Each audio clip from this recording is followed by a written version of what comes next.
Xenon Valkyrie Plus is a roguelike platformer that features RPG elements. You must fight your way to the deepest part of the moon to halt the plans of a wicked witch. But in short, the game borrows a handful of beloved elements from the popular roguelike title Spelunky. However, Xenon Valkyrie Plus brings enough nuance along with rock-solid gameplay mechanics to help it stand tall in the RPG and roguelike genre.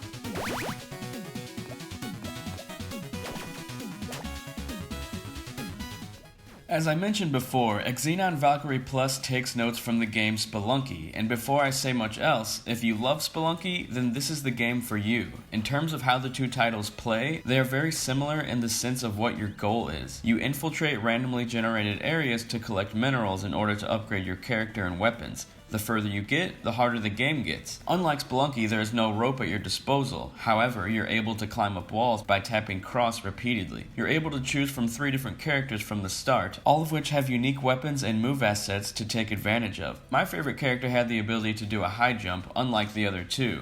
It was great for getting out of deadly situations.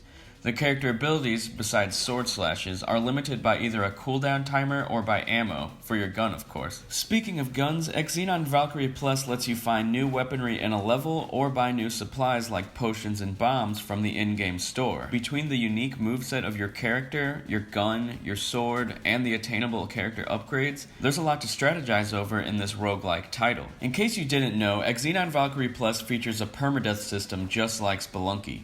While infuriating at times, it definitely makes for a greater gameplay experience. There's nothing quite as intense as fighting a level's boss and being near death but triumphing with victory. The only downside is all that happiness can be shattered with a poor attempt at slashing an enemy, which could lead to a death and the loss of all your progress. In short, the permadeath system can be a real buzzkill at times, but it just wouldn't be the same without it, although an option to shut it off would have been a welcomed addition. In terms of Xenon Valkyrie's presentation, its bright, charming, pixelated design looks great on the Vita's OLED or LCD screen. The classically styled art direction combined with the high-quality chiptune music surely brings the world to life. While I didn't find the story, or lack thereof, very interesting, the game's overall presentation made up for that. If you don't enjoy games that are very tough, this isn't the game for you. Xenon Valkyrie Plus prides itself on how difficult it is. You might not even be able to make it past the first boss, as I couldn't until after several attempts. In the same vein as something like Dark Souls, Bloodborne, or the aforementioned Spelunky,